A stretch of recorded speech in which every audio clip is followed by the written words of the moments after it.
Record now. Make sure it's recording. Looks like we're recording. All right.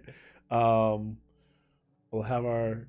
Well, if you're watching this, the reason this is, see our normal groups not all on screen, but we did have a session almost 2 weeks ago where the Bronze Bullies are continuing their quest, their odyssey. But that session was not recorded. This is the second time this has happened this season, so I apologize.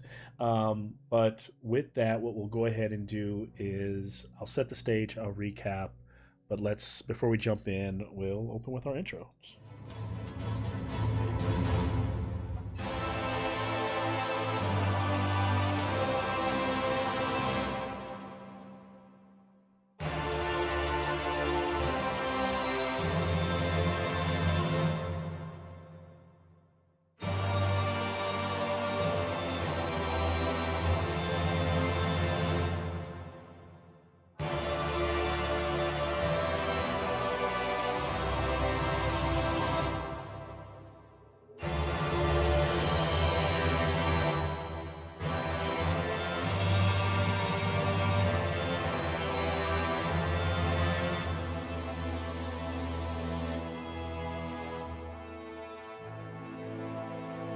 All right. Well, we're back, and tonight's session will kind of serve as a little discussion, a tavern talk, if you will, about the last session that some of these players who were here played, and we'll just have some fun, and we'll just really kind of talk about what we enjoyed about last session and kind of use this as a filler. I wish we had a cool little name like Bronze Bullies or THEROS, like Talking Dead or whatever, but we don't, But I couldn't come up with anything. Maybe that's Nikki's department. But what I will go ahead and do is start with what happened previously before this episode, right? Where we were at before was that with the help of Ithasa and her sailors, the party were able to bring that violent encounter with Large Luigi to a halt. And seeing that but Ithasa seeing the Scorpion and her crew there, she attacked. And the Bronze Bullies knew that the Scorpion wasn't there for a fight. And so they kind of stood down just for a matter of seconds. And in that matter of seconds, some lives were lost from Athasa's crew. And eventually the Scorpion pulled back, realizing that the Bronze Bullies were in no place to kind of have this conversation that she was looking for. She took her Scorpion ship and flew away. Luigi was able to provide a greater restoration scroll, so Taroxi's restoring the petrification that was on him. But they decided to refuse service to the Bronze Bullies. This put the group in a place where they were no longer could go and have fun anywhere on the rock of New Sogos. So Athasa assured them that Luigi would, he's angry right now. He's frustrated. He'll be fine. Let's go talk on the ship. So they go to the Hammerhead and they bring some liquor, and there's kind of a lively atmosphere where everyone is drinking. That quickly sombers as the constant nagging, right, in the Bronze Bullies' back of their minds, the things that are, the need to go sneak into the lower levels of THEROS, to Erebos' tower, to find a way back for Sophia's brother Zen, finding other things that in that tower that will help them in the future, deciding what the Scorpion actually wants. As these conversations started to come up, sobering conversations, Ithasa and her sailors decided to go into town or go back to their ship. And from here, Proxino shared that he was getting messages from the Scorpion saying that we needed to meet. So the party flew away from New Sogos, that floating rock, that small little town, and met with the Scorpion in space. There was a tense kind of standoff, but she tried to show that she was not here for a fight. And a discussion was had where she was able to share what Erebos wants from the Bronze Bullies. Erebos wants the Murder King, who is now used to be under his control, is now under Thraxi's control, tracked down and destroyed. So she shares that mission and where to find him. She's tracked him to the edge of this space called the Shard Space, where all the edges of, when Erebos, I mean when Theros kind of separated, it's a cold, desolate part of the world where that's been uncharted, untracked. And that's where she was able to track him to. She believes that he's going there to find this artifact, this armor, this suit you all call the Gundam, that is a god. Like everything that Perforos creates, seems to be a god killer, and she believes that if he can get that, Erebos believes that that threatens his reign, right? That with the Murder King, he believes that this Thraxes is using this so that this could be maybe a way to assassinate him. So he needs this nipped in the butt. The Scorpion then, when the Murder King is no longer watching through her eyes, also shares another side of herself, um, providing the idea that she believes that kind of Erebos is drunk with power and drunk with trying to expand his domain where it used to just be the underworld. I think she believes that he wants to make all of Theros, the Nyx, his space for rule. And there used to be a balance because Erebos is the shadow, the brother of Heliod. And with Heliod gone, he has no one to keep him in line, no one to keep him in check. And so she asked the unthinkable for the Bronze Bullies. She asks them to bring back Heliod, which they scoff at immediately, say no to, but she just wants them to think about it. And so they accept the first mission. And with that, also Moby, Eddie's character, shares that he's kind of got this strange fungus growing on his skin, the little monkey character, and like all these things that are happening to him, and he kind of stays away from everybody. And what he really shares is that he has like a disease that he believes could kill one. It threatens other people, which is why he stays away from them.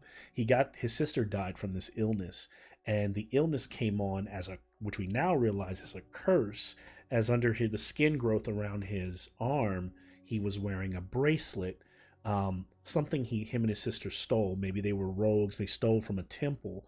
It bears the mark of the Scorpion. He is bold enough to ask the Scorpion, did you do this to me? She says, I put the mark on the bracelet because I have worked with other gods. She explains that she works for Erebos, but she's also worked for Pharika at one time, and that is a curse that only Pharika can lift. And long story short, he basically, she tells him that if she must find someone who would know how to lift the curse, and points him in the direction of the island of Scophos, where Hithonia the Cruel lives and lies.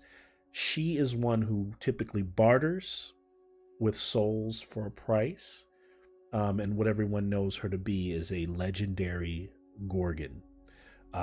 So after this all happens, the party travels 8 days, leaving New Sogos and traveling to the Void, this place that is cold and desolate, and quite different from the nebula that they've been kind of basking in. They still have these like fluttering fish swimming around them, and from time to time they see these huge whale-like creatures diving up out of what is not really water, but out of the mist of the net and swimming over them. But eventually they come to this place that is just kind of cold and desolate and full of like floating rocks, cold shards of ice that are like asteroid size, some of them boulder size, some of them island size. And now they have this place to explore.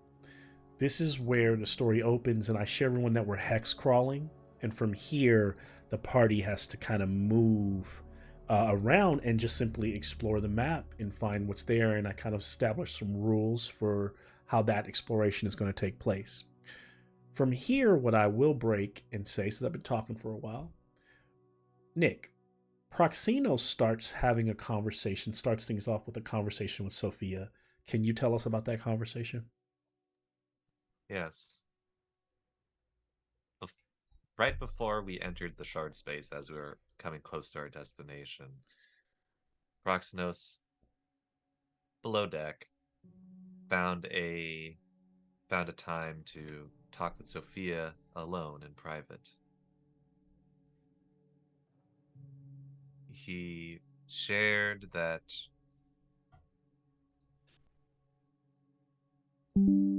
there was something that he wanted to have Sophia hold on to, something to keep safe.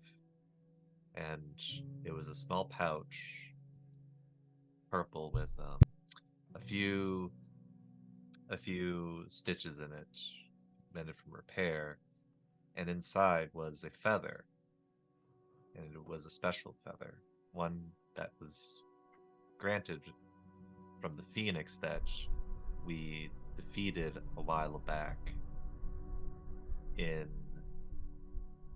the Skull of Vale.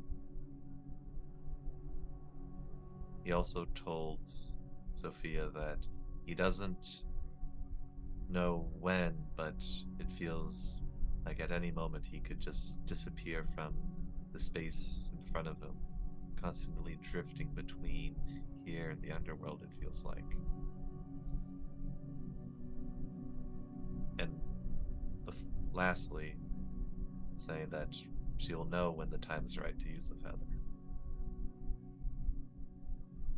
Yes. And so after that conversation, shortly after the hammerhead glides through that icy mist where the colors of the nebula begin to dim, the vast space filled with this freezing gray fog, crystal shards of various size floating around, it seems completely devoid of life. And this is a place that even the gods dare not venture. Timorat, the other name for the Murder King, and his crew are known for their mastery of ambush raids. And they are here. If they're here, they could be hiding anywhere. And if you don't catch them first, it's likely they may find you. And so in this moment, the Bronze Bullies start to take that in. Persis starts to calculate where, the Murder King may be. And they begin to search the shard space. Now, from here, what quickly happens is Proxinos, which I know is off screen right now, uses an ability that allows him to pinpoint, because what the party decides, what the Bronze Bullies decide, is that, you know what, we're here to kill the Murder King, but the Murder King's here for the artifact. Why don't we track the artifact first and get to it before he does? And I'll wait for Nick to share kind of, well, basically, Nick, what ability was it that you used? It was find the path. And find the path. Yeah. Find the path through a huge wrench in my idea of hex crawling and making this somewhat random as they discover clues and get closer. I essentially had to then just put boop, boop, boop, 4 points on the map to show them where things are. And actually, if I'm, let's see, do I have...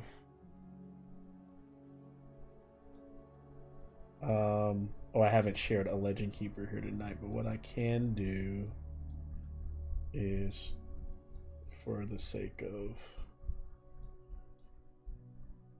And so, yeah, you can talk a little bit about while I cue that up, Nick. But you're... So, yeah.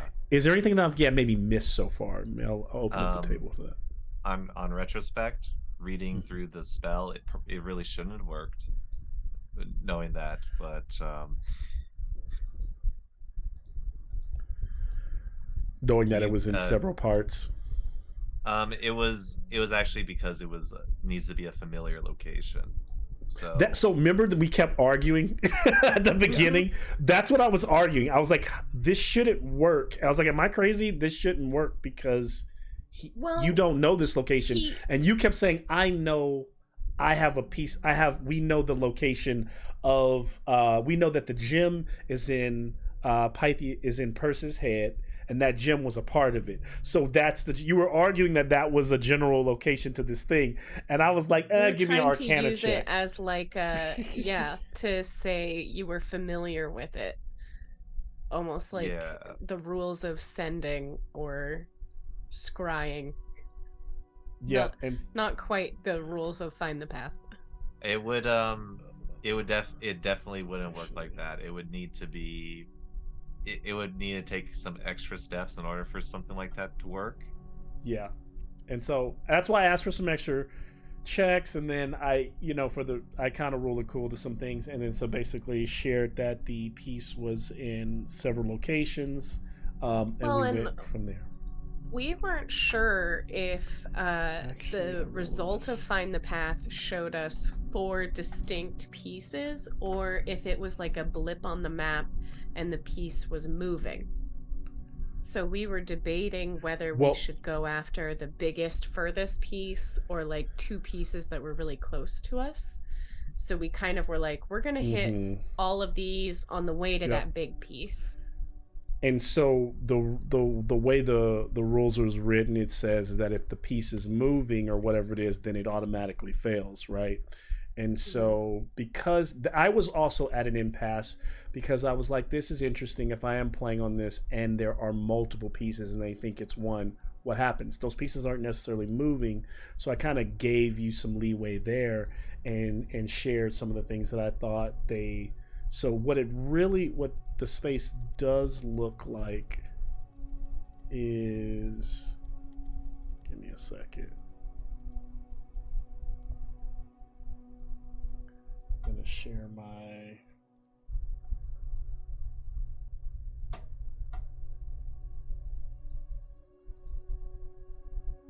sorry, stuff I should have done earlier, but I didn't think I was going to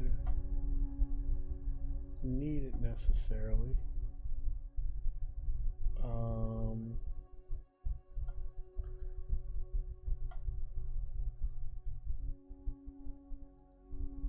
So, for example, here in roll 20, can I move? We see the Bronze Bully ship where they basically find these 4 locations. This is basically where it's these general locations that it could be. So they fly to the first location. They start here. I don't know what this is supposed to be for, this fish. But as they travel forward, one of the things that starts to happen is several times different party members start to hear. I think Moby notices a tail like swimming in the mist in the distance, like a tail that is much larger than the hammerhead of like a fish of some type, and then some strange like bellows come out later on. But what is revealed when they get to that first location that I just showed on the map, what is revealed is a castle that looks like this, floating in the kind of in the in the Nyx, in the space. And so once we reveal this castle floating here, the party knows, or the Bronze Bullies knows, that there must be a piece of what they're looking for here, and so they set down to embark the castle. Does anybody want to like kind of explore from there, like what between Nick and Nikki, what you remember from setting down the ship? It was just a castle. There's nothing special about a castle. There's no reason we should be scared of any old castle.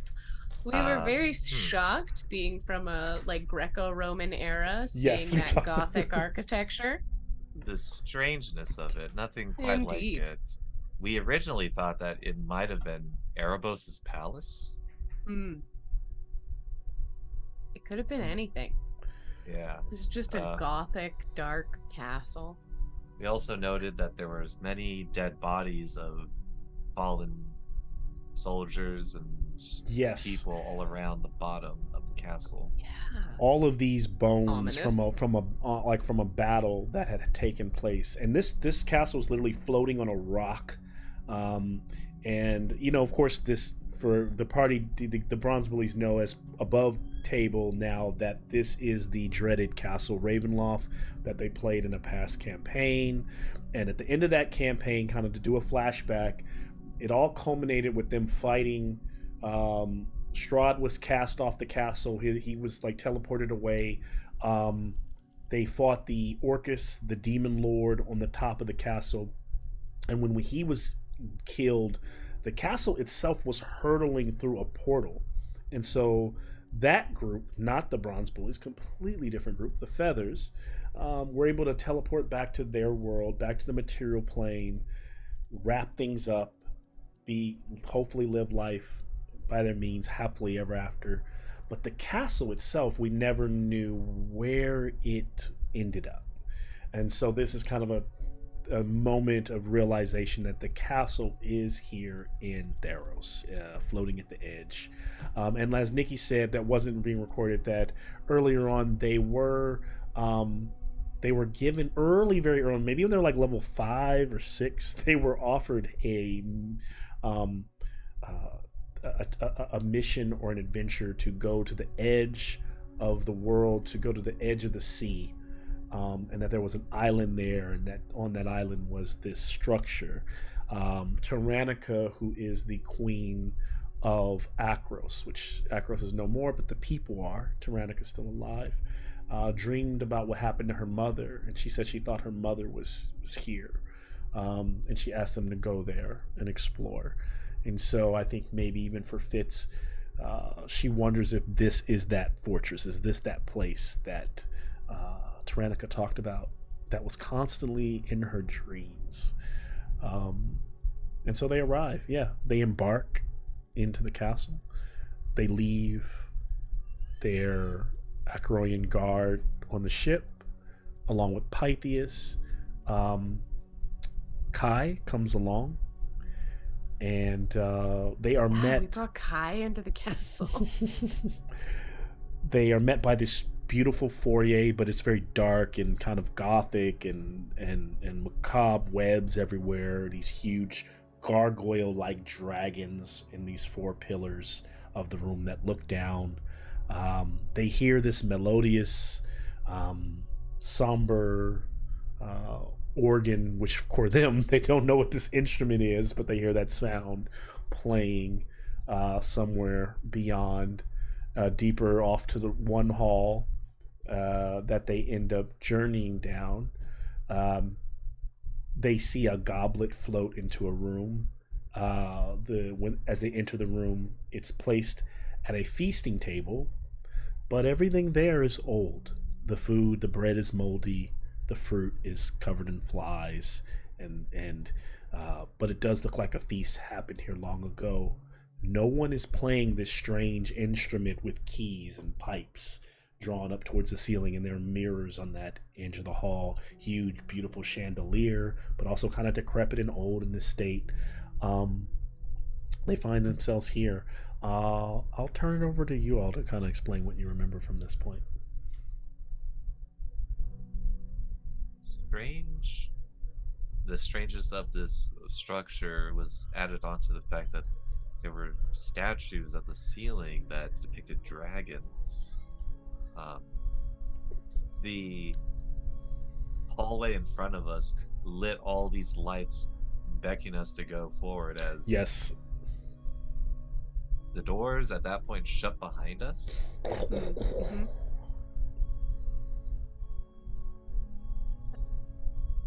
And in typical Bronze Bully fashion, we ignored that hallway and decided to follow the music.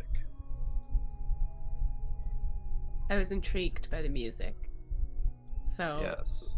Fitz tried to go to the instrument, and I think she tried to play the same song on her piccolo. Yes. And then the music stopped. But somehow I don't know if it was like a good perception check or something, but we knew to move. Was it behind the organ? Saw that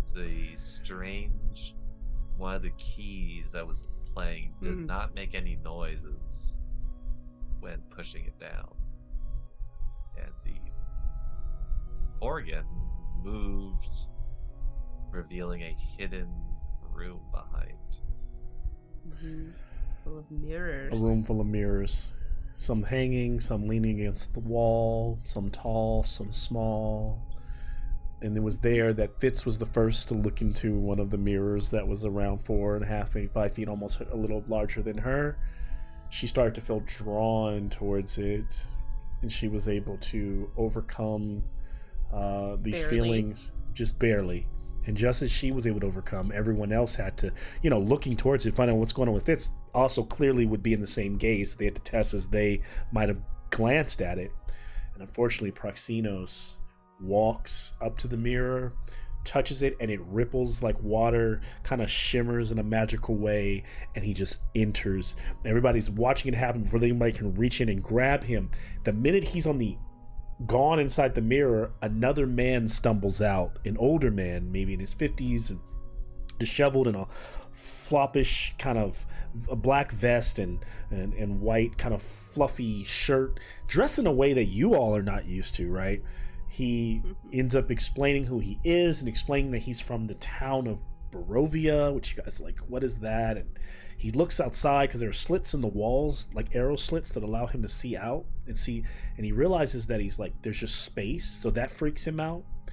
But he quickly is able to recover and talk about how he's looking for his daughter. He came here looking for his daughter because she disappeared. Little after her 18th birthday, Jason, just to make sure you're cool. But Kind of in dog years again, huh, Mel? So he's looking for her at this, but we don't, and so that's the last thing he remember is being in that feast room and someone looking into a mirror. So he doesn't know how much time has passed. He doesn't know. He believes his daughter is somewhere in this house, and it becomes clear that maybe she's not. And it seems like some of the group are maybe even pushing him to be like, look, man, do you even have a point to live? Because they're really... Your life is basically over. Climb back in that mirror and give us our friend back. Fitz is trying to get him to climb back in the mirror. Y'all are the worst people of all time. They really are.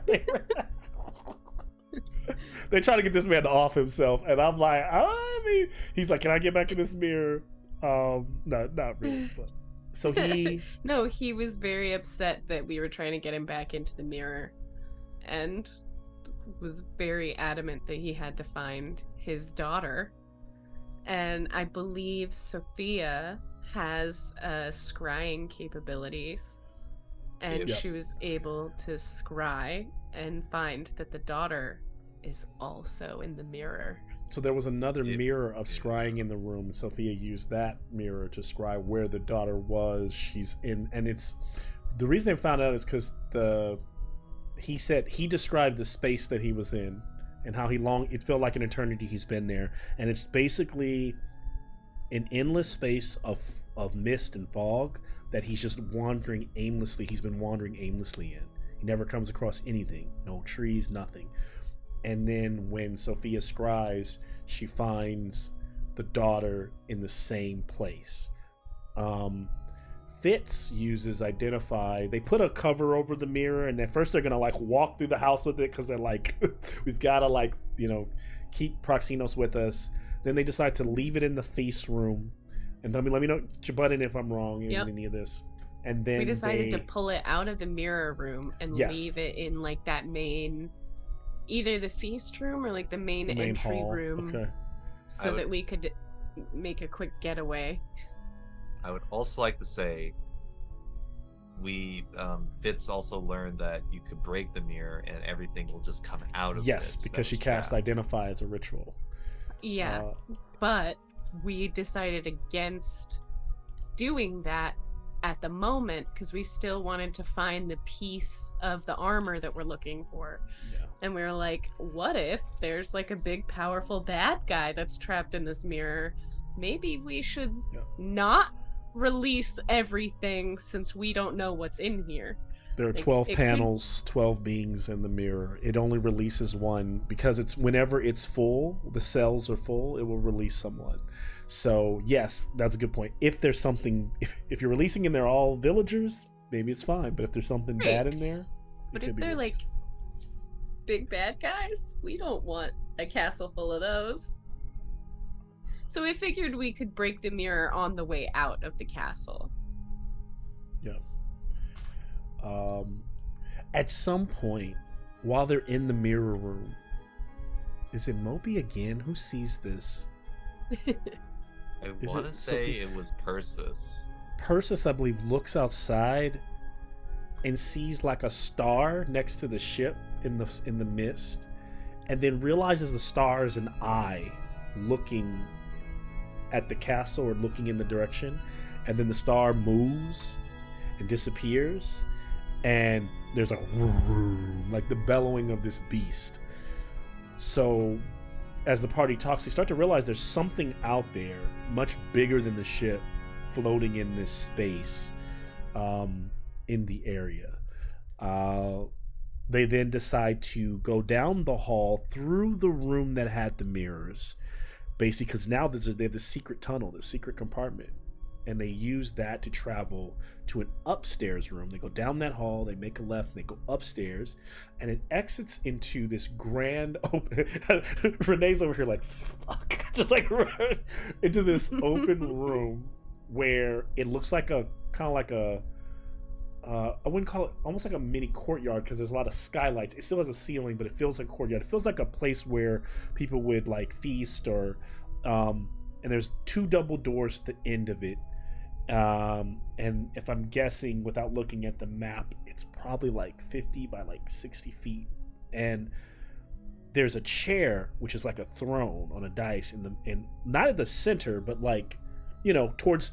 What's funny is because they're coming in, it's like if you entered a throne room from the side door, you would enter and you'd see the throne right in front of you. So the throne should be facing the rest of the room, right? Like, or the seat should be facing the rest of should be facing the double doors where you come in, you see the throne, right? That throne is facing away from the double doors towards a wall, just towards a wall. And it's kind of awkwardly positioned. There's no one in the throne. Fitz goes to the wall that is right in front of the throne, maybe 15 feet away, but facing right in front of it. And she starts to do some searching around, and she pushes in a stone, and a secret passageway opens. So she's like, oh shit. She goes inside of there, and it's this cramped hall full of skeletons hanging that look like they were like left there. Like, it looks like they were, strapped up in what do you call those, in chains and cuffs, and left to like rot, and now they're just skeletons, cobwebs all over them, Indiana Jones type shit, right? She's like, so where does this passageway is going left and right, where does this go? Everyone sees the door, the wall open, so they're kind of exploring, and as Sophia walks in, what appear to be no one in the seat is suddenly like, now Fitz is like on the other side inside this room looking around, and there's someone sitting there draped in all these heavy garments. Sophia immediately uses an ability to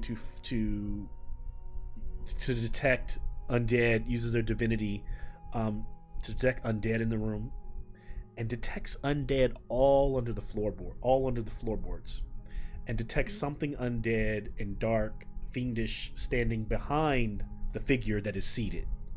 So there's multiple undead in the room. Everyone knows this, and something fiendish, and then this figure in a chair. He starts to talk. He's tired. He looks weak, and as he kind of leans into the light, he's pale. He's old. He's fragile, almost like marbled, pale skin, and his hair is like white. His coat is crimson, but almost like dark crimsons, and wherever the shadow moves, so does he. So it's almost like just as he enters the light, he kind of passes back into shadow, and they begin to talk to him. He tells him he is Strahd von Zarovich. He is the proprietor. He is the owner of the castle. And from here, I'll let you all kind of jump in. Maybe what you remember from some of this encounter and the back and forth with Strahd. I feel like Sophia was the one who was doing most of the talking. Oh yes, then he closed the door. Yeah, so that he closed the wall. I got locked behind the wall. So Fitz start hearing muffled like conversations happening. I did that whole glass cup against a door thing, and tried to listen in on what was going on, instead of exploring, because it just seems risky. and I believe Sophia was trying to say, we're looking for something, and Strahd was like, "You're taking all my treasure, what are you doing?" And we were like, no, we're just looking for something. It would have ended up here, like, probably by mistake. Like, it's probably not part of your treasure. It's probably from some other race. We were trying to be very diplomatic about it. Like, we're not trying to take your treasure. There's just something that happens to be here that we want. It's not yours. Yes. We just want it. So then... and I feel like he was mildly receptive. He offered up this icon. He called it the icon of Ravenloft, but a statue that he cast to the floor, saying, "Well, if there's a treasure that you want, take that," and and be. And he was like, "It'll protect you from undead." And Sophia was like, "That's my whole job, bro. That's what I do. We don't need your statue, but thanks anyway." And so he's kind of like, okay, so the tensions kind of rise a little bit. And so then he's like, okay, I kind of like you. And so I remember at some point he begins to tell them that he sees how, he sees kind of like the darkness in them. Almost like he can sense the things that they've done, the bloodshed that they've spilled. And he's like, we're not. Oh, he heard us talking to the guy from the mirror. And we basically explained how we killed a god to the guy in the mirror, and he's like, yeah, I heard you talking to that guy about how you killed a god. You guys are my kind of people. So he's like, why don't we trade? I give you what you want, and you take me to drop me off somewhere that's not like at the endless void of the world. Like Strahd's like, I need an Uber ride, and we're good. And the party's not having it. And y'all didn't drop him suddenly in the water. For the first time in a That while, guy's straight evil. traditional bronze bullies, personalities start coming out as they started to rise and things started to amp up. And so Strahd was like, okay, and stood up, pulled back this cloak, and he's wearing, the way I can describe it is, I know that Renee would understand best, but Renee, you know what a chaos power fist looks like on a Space Marine? Yes, it's a chaos power fist, like this decrepit, dark-looking, clawed, armored hand that he pulls up out of this thing, and then he clenches his hand and begins to charge him. The shadow on the wall steps out, and it's this giant shadow demon with wings, and then the floorboards begin to burst up, rocks, and these zombies and skeletons begin to claw their way out, and they begin to coalesce into this giant moving, writhing, zombie-like being, and then a combat starts, and we end there. I mean, that is where kind of facing off with Strahd, and then it wasn't even really and then right after that, the last thing I shared, no one knows this but Proxy knows, but it was just fun to share, that in the mirror, in the fog space, Proxinos is walking. He hears a voice say, "Hey Proxinos, it's time. Come on." And then that was into the session. So And he's gone. Zitasa? It is not time for a booty call in the middle of a fight. I mean, Proximo say in the middle of a fight. Now, I have not explained at all what that even means, so you can take that what you will. But the party does know if they smash the mirror, supposedly it should come out. So we have not explored that, but that is where we're at. So we are starting, an initiative in this next game. What are the chances that it's the random dude's daughter? And this is a powered up Strahd because he has this fist. So this is not. Yeah, it's basically Thanos. Is what I'm picturing. I'll take that. I'll take a Thanos glove Strahd. That's how I'm picturing it. I'm okay with that. Yeah. I'm not okay when getting you did fisted the by glove Strahd. reveal, that's all I pictured. So yeah, so we, now we just kind of chat. That's Strahd. That is where we are at. And I think the goal originally he was supposed to be a kind of social encounter, trying to get something from him. No, And it just the sounds way like that was supposed to be a social encounter. It was supposed to be a social encounter, and We it just tried to went- social the heck out of it. I do the didn't cancel. hear that.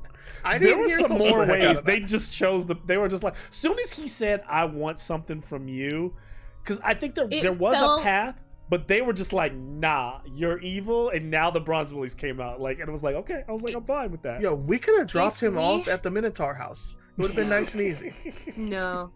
If we hadn't talked to the villager guy, I think it would have been easier for Strahd to persuade us to take him. You mean the guy But- that you guys thought life was worthless and he should just Yeah, throw, and like- that I wanted to murder immediately? Yeah, that guy. Mm. He really swayed my opinion.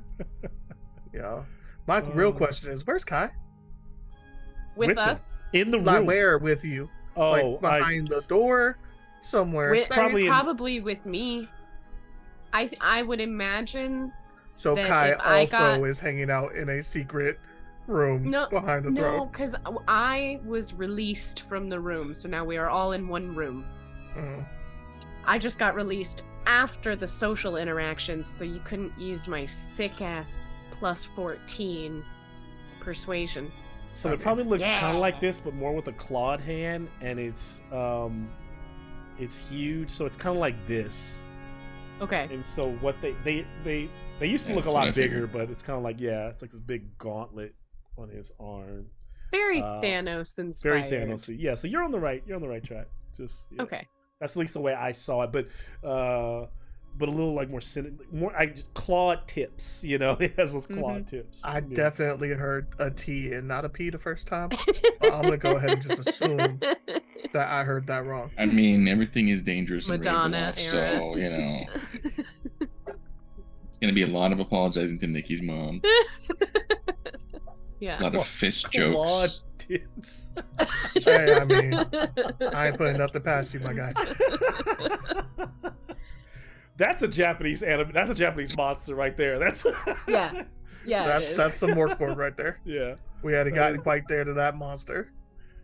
Any Japanese-based boss is always a giant beast, dragon, sometimes dragon-like creature, some like Cthulhu type or cosmic horror, and then you put a human body somewhere on it, like you put it in the Mhm. center or coming out protruding from its head, and it always works though. I'm always like, what the fuck is that?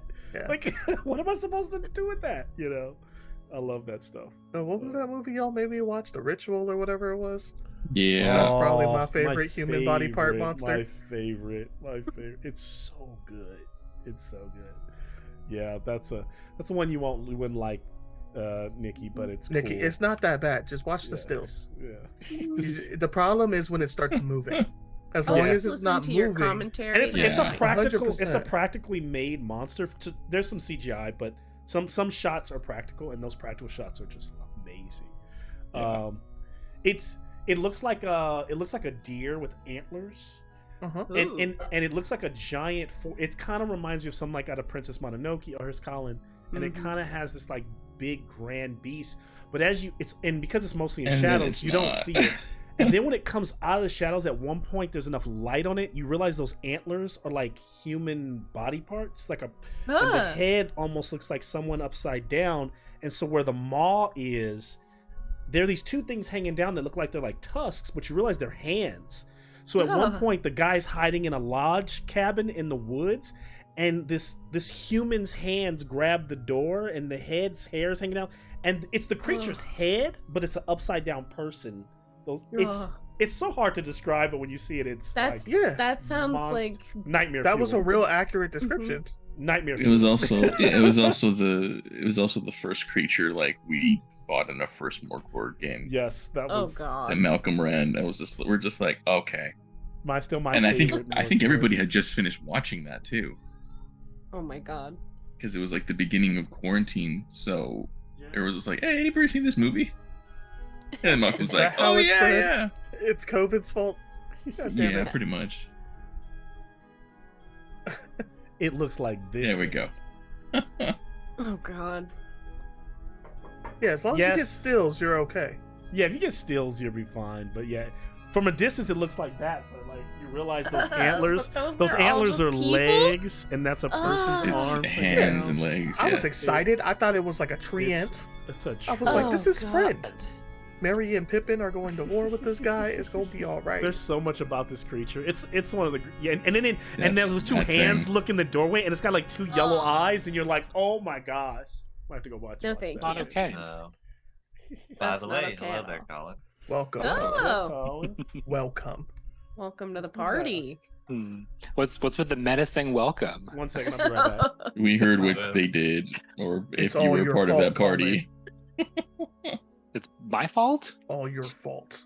I tried to tell them that we tried to be diplomatic, and they don't That was believe untrue. I have heard the description, and I am judging it untrue. me. We did our best.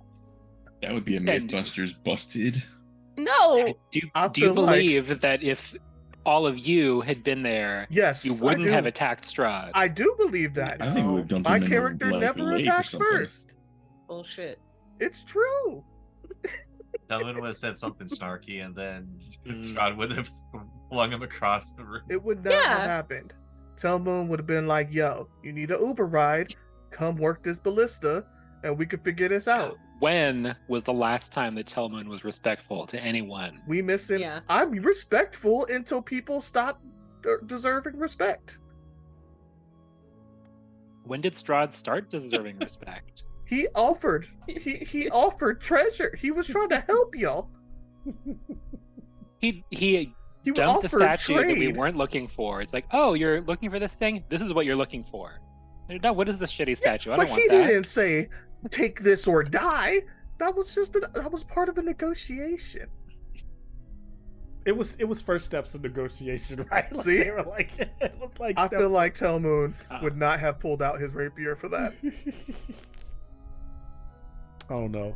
I don't know. Hmm. I don't know if I mean, I don't think any of us were brandishing weapons while talking No. to Strahd. I heard Sophia just was said, kind of "No, we talking don't-" shit. I heard Oh, yeah. Sophia wasn't like, "Oh, I'm sorry." It was not a, "Oh, I'm not looking for that." It was like, "What do I look like, motherfucker? I am better than what you're trying to hand me." And that is not a disrespectful way to have a conversation. Not so much, Sophia's- no. Sophia was wanting to catch that smoke. Yeah, I felt She like was- Sophia might have come out and changed that Which is conversation. only right. Like, it's Yeah, kind of being- her thing. it's Death her goes thing. one way. yeah. And why ain't she mad at Pythias? Why is she trying to bring Zed Maybe back? she is. I think she is, and just hasn't said If she death is. goes one way, why Yeah. is she trying to bring Zen back? That's a good question. Just saying. Being a little hypocritical out here. And now Maybe with the Telmoon's the feather, good guy. with the feather, do they even need to go into Erebos's domain with what Proxinos, gave her? You tell us. Would yeah, Yeah. would Well, a feather I work I for... know. I just wonder. Yeah, they would have to Yeah. try it. They'd You have to made the burn it. feather. They'd and have you right. told us They what would the have feather's to. gonna do. I'm wondering if they're thinking about that. I can't answer that question and we can't answer that question because Sophia's not on the call, and Sophia has the feather. But don't you guys have at least Yeah. 2 of those feathers, right? Who has the other one? We I have thought we had one. we have 13 feathers. Did You I only didn't know give that? you one? There was only one. I'm pretty sure I thinking heard of 13. The Sorry, other I'm feathers tripping. that were from the temple. Remember that weird temple that had the archons in there that were like I think- statues? I think it was a D4 roll. If I go back in my Oh, notes, yeah, it was I a had the D4 most of roll, those feathers. and I think you guys only got 1 feather. So yeah, I'm pretty sure I took every single one of those feathers that existed until they grabbed me and made me stop taking them. the feathers from where? What place was these other feathers from? The ones from the from the archons, the angels, whatever. Remember that? Okay, yeah, from the base. Where we only needed 3, and someone was like, "Oh, I wonder what this dude." Everybody had a story. It wasn't my fault. Yeah. Yeah, Oh man. the Ember Temple again. Oh, Oh, man. Yeah, Hey, the Amber Temple Nihilus did to protect Ellen. Okay. I'm sure. I'm not gonna lie, that was really fun for me. That is one of the wildest D&D games ever. That's like one of the I was wildest sitting arcs here like, I've if never... someone has to be cursed, and I already smell like trash and Oh. got 6 fingers, I might as well continue picking shit up and Here's- protect Ellen. Here's what I'll say 6 about fingers doesn't player sound so versus PvP combat is not good for D&D in the moment. But boy, does it make for some conversations that will be talked about for years to come. Because we never stop talking I about loved it. those PvP moments in Curse of Strahd, not with just even the feathers, but just with the bad guys. Like, who was that when Renee tried to shank? That was Colin. It was Colin's character. Yeah. I was like, come here. Oh Can I my talk to you? god! I need you to trust me. He goes, I need you to Stab. trust me. Stabs him. We were wild. Which, And then, yeah, in hindsight, like you explained it, like, oh, I was gonna, do this, but like it's a real bad look. And our move was pretty much to just trip our cleric and be like, take that instead. Justified. I One of the mean, fa- in all honesty, you guys did leave me like with Hellhounds the first game. I was literally dropped. in Excuse trail. you, it's not our fault Yes, you did. that you can't fly. Okay, like we didn't have time to talk to you and be like, hey, do you know how to fly? We just said hellhounds, we gonna fly. You came on a flying ship. You can't fly. Oh man. Gotta explain Who your is- weaknesses who do we- to us. Nick who's is just the- like, what? Yeah. Oh, We then came who's back play- for you. Oh, who, You did. my mind is blanking on his name, but And then We you let- were our healer, so we've appreciated Shay. you after that. Shay, what was Shay, Shay's character's name? y'all let Shay's character die.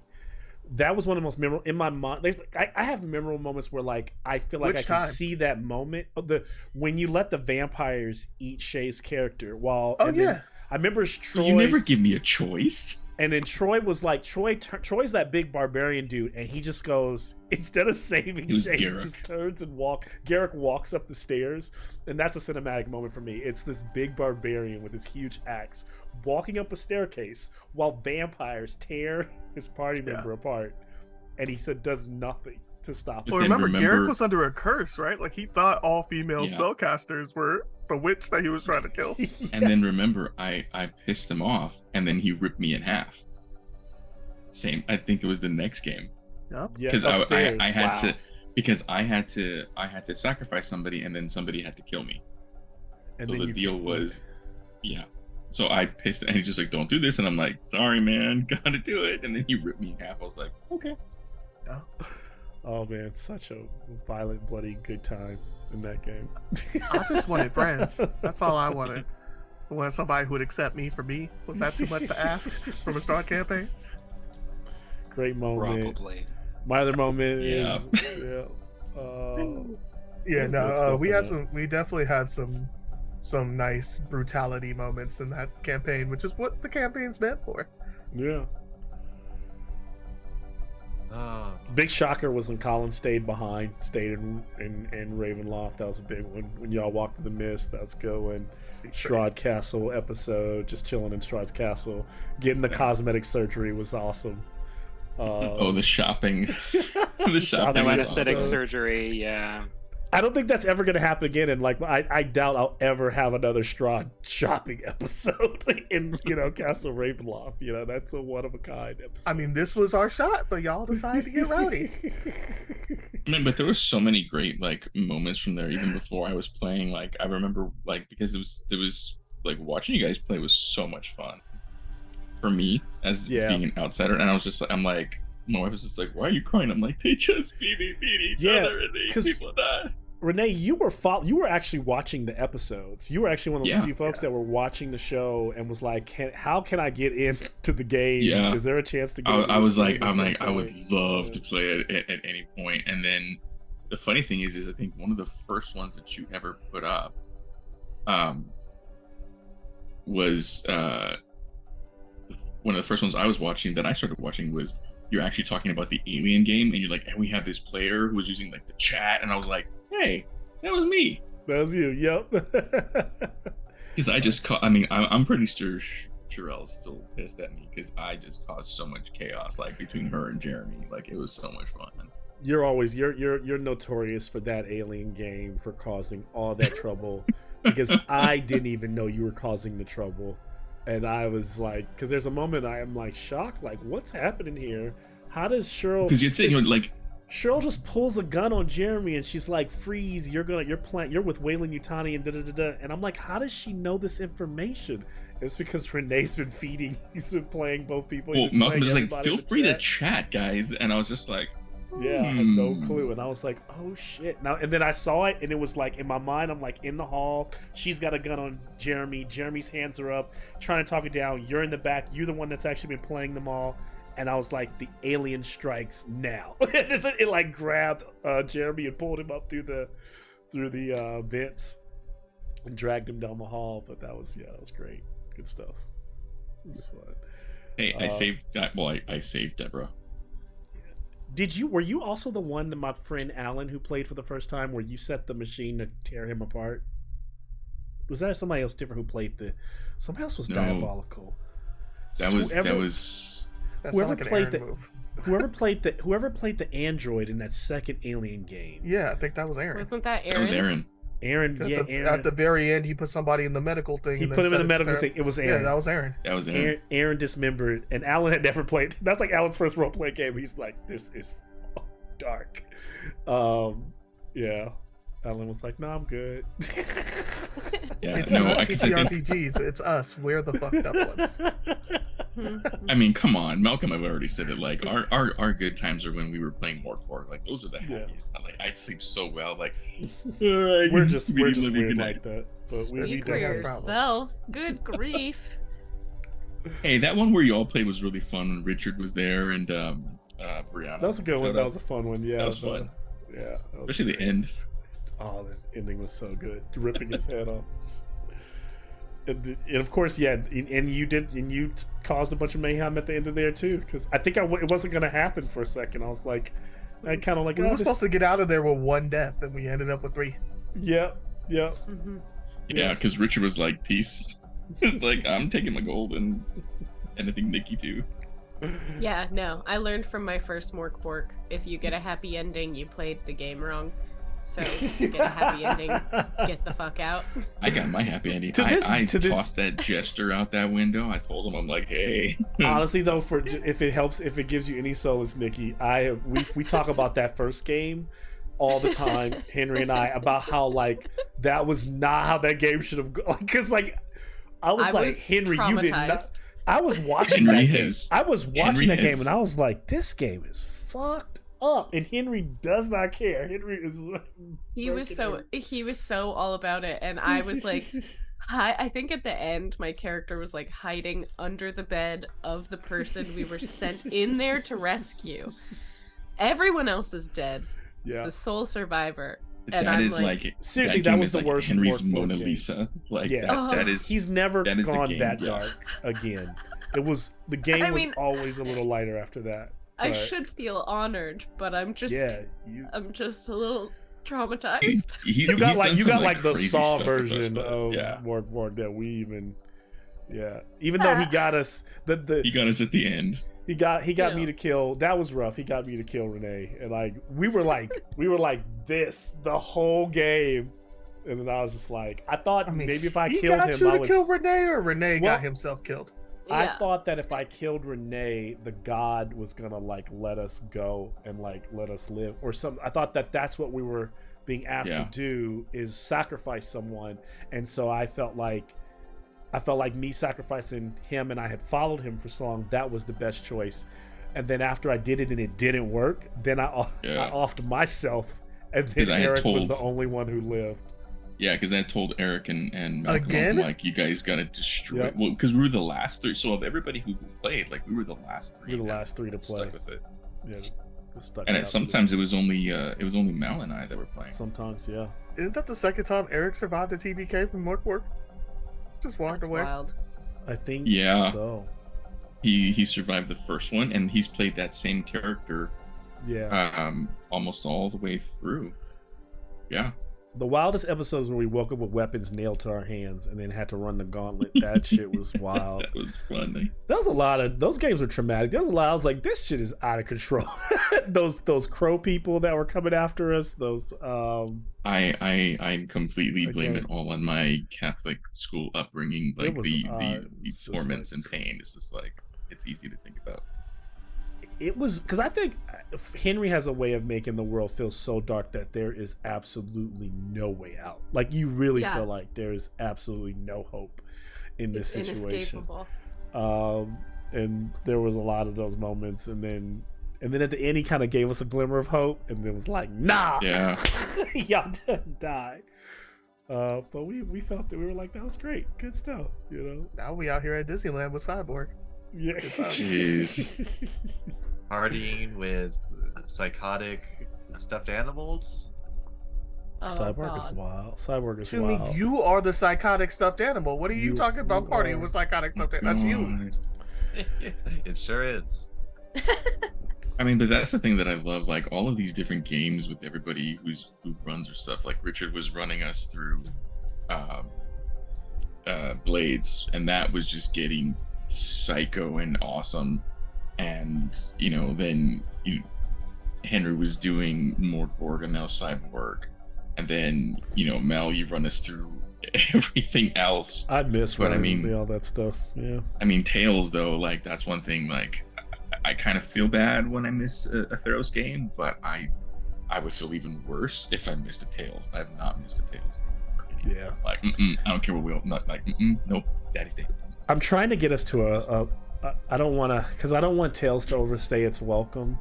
So I think it's time to get us there, but it's we only play it every other month, so so if it feels like things are ramping up, it's because they kind of are.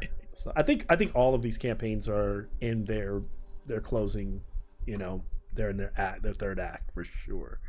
And then where we go from there, I don't know. But it's always bittersweet as you start to close in. You're like, oh shit, now we got to land this plane. how do we land it? I mean, yeah, I landing like it is some the of tough part. some of the folks that I know at Geeky Tees are like, are you still playing Theros? I was just like, yeah, almost 2 years or 2.5 years, and they're just like, I don't think anybody thought you could What? draw I out was just 2 to like- 3 years out of that, this campaign Yeah. setting, right? Like it's it's. Can you even call Can it if you Theros kill a anymore? god. It's Yeah. not really Yeah. Theros anymore. Yeah, it's a.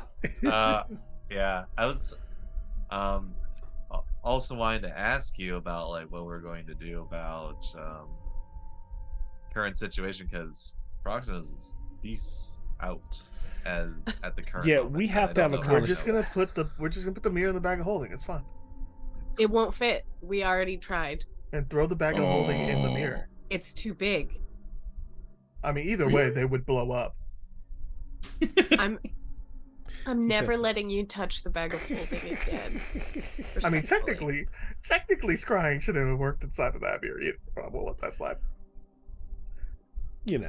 I do This what is works why for the narrative. sometimes it's fun when Jason's not around. Yeah. We're not breaking all It's our not rules. my fault. I'm not the one breaking the rules. Y'all are breaking the rules. I'm just letting y'all know they exist. Yeah, but if you were there, you would be like, technically, Malcolm, just so you know. Yeah, because that's the game that we're choosing to play. You want to play a less rules heavy game? Play a less rules heavy Nope. game. No, But I just I want to tend win to- on persuasion in real life. That's why I do a lot of Arcana checks, because like if the if the scrying would it, yeah, should it, maybe it shouldn't, but there's here's the thing, narratively it made more I would have sense never stopped for you us in the to game. well, I'll say this, for us to know where this random girl is, who's essentially could be like a red herring, right? Like That I'm not trying to- NPC I'm not trying to was, send like, them on a beside whole nother- himself. Y'all, He was you, not Nikki, you interested keep, you in keep this. telling me, like, talking to me about this, like you care about this NPC. You already try- told me you tried to convince him Yeah, off he don't himself. care. So I I don't care. I don't think you care about his emotions. but I what's, did. okay, I what's more took his interesting? emotions into account What's and more said, interesting? "Hey, man, because he literally was like, if my daughter is dead, my daughter's not here. I have nothing to live for." And I'm Yeah. like, "Hey, man, I get it. I'm sorry you're bummed. If you So got then we nothing to just live for, we beat him just to lost our Strahd. friend. Can you go Please back? step back into that mirror and give us our friend back." It was No, no, like no. a valid argument. Yeah. If his And daughter that's- was and that's back why- against and so- Strahd, so then Jason- that's not a okay. So psychotic Jason, argument. when that's where the Bronze Bullies idea, their heads at. When he does that, when Sophia does scrying, is it more interesting to be like, you see nothing, the spell ends, or No, to be no, that's like, what I'm saying. you In see game, I she's wouldn't have in stopped the it. mirror. I'm talking about it because now they've got to make a post-game. choice, right? Like, Talking about it this now, man post could be game. reunited. He's not a castaway. He's not like there is We something could just that throw they a could rock at do. that mirror. If and- I was there wouldn't have been an option. But Tubman would have broke then- the mirror. But then Yeah, you would've everything probably- that's yeah. in there Taroxy comes could out, just- yeah. right? But it's Yeah. it's If you break the interesting mirror, to everything have, that's in there comes out. All 12 Exactly. cells, It's Including like turning- including Proxenos. That's easy. It's like turning a bag of holding inside out. It's Yeah, even like, worse. If there's a freaking dragon in there, if there's like, Then we get to kill it. I don't see the negative here. I'm sure that this will be great for Kai's fundamental growth. yeah, and that's part of Fitz's stuff right now. Like she said that in this last episode where she was like, I want to try and be a better example for Kai. I mean, Because- if Kai survives this room, then you could try to be a better example for Kai. It seems like Kai's not in a great position at the moment. Never mind then. I mean, it seems like everybody's not in a great position at the moment. I'm surprised you guys let Kai off the ship. We didn't know we were walking into Strahd's castle. We thought it was just some random That was just a field trip. ruin. No way it's gonna be dangerous. Let's just take What, our And there what was we the- were trying to do initially, because there was the tower, there was like a ping from the tower, Uh-huh. and so what I had initially said is, let's split up. You guys take the front entrance. I will ride Kai up to the top tower and ride it down, and then like investigate on the way in. So that was my logic in bringing Kai along. So was Kai just supposed to drop you off and then go back to the ship? We didn't end up doing that. We ended up Oh, all going okay. in together through the front door. Yeah, through the front But door. because I was like, yeah, she's with me. She's with me now. So, makes And I think we said it would be easier to get away if we we had could make a something quicker to getaway, fly. yeah. Yeah. And technically, course. we did have that whole training montage episode, so I could tell her to light Strahd on fire. That could be effective. Yeah. Then she'd also probably get punched into next week. But, Oh you know, no, I mean it's a possibility. Y'all can throw, yeah. I I get think we to should finally try. try Sounds out my fun. mounted combatant feat. As long as It's not- we have Taroxys, we should be fine. Just A-okay. I don't. Did we end up modifying your mounted combatant feat? I forget. I don't think so. I think I just Modifying added to it to my. Because the Character second sheet. ability of it is that Nikki would get advantage on melee strikes. We did. But I was modify trying to it. get She gets you to- advantage on the- I was trying to get on you the- to actually give Kai the advantage on the melee strikes, as Yes. opposed to having Nikki have That's it. what we did. I remember Is we that- talked about that. Because there's no point in having your character who does nothing but spells and ranged attacks In range to have attacks. advantage on melee. Yeah. Because all your only melee attack, I think, is your unarmed, right? You don't have like melee weapons. I think I have melee weapons. I just don't use them. She just Oh, doesn't okay. use it. Well, I mean, technically it'll work, but You've thrown daggers at people, so you could stab them. I do remember you throwing a dagger very early in the campaign. Yeah, I did. I have daggers and I have a long sword and my unarmed strike. Yeah. Use a long sword? So, Apparently. it's I don't think I've ever seen that. I'll have to go back in the early episodes. I I'm pretty think sure part of they it caught is them. that my bow is so much higher. Yeah. Like a longsword's a +6, the bow is like a +11. But I think but the running that back, I heard longsword- Malcolm say some things about giving Nikki advantage on either ranged or spell attacks, which would be more powerful. not will spell, but I take think I instead gave ranged? advantage on. I said ranged. Okay, is what so I said. is that the thing? The advantage on That's the deal. advantage It's on the bow? advantage on the range. It's advantage, Advantage on the god bow. weapon? The bow that's- would be nice. Yeah, Okay. that's what it was. We're writing that down. Um, That's on camera. It I've- happens. That's true. I remember saying it, so yeah. Yeah. Yeah. I just didn't want her to have a dead part in the like a dead piece of the feet, you know. Yeah. So I'm going to stop recording and wrap up our story portion. So at least this stands in for our story. It was definitely better in of course in roleplay, but I think we nailed all the major beat points and so forth. We need to reference this or go back to it. It's there. So we will then, I'll upload this and then we'll see how the battle with Strahd goes later this week. So thanks, all for being here. But I'm gonna stop recording now, and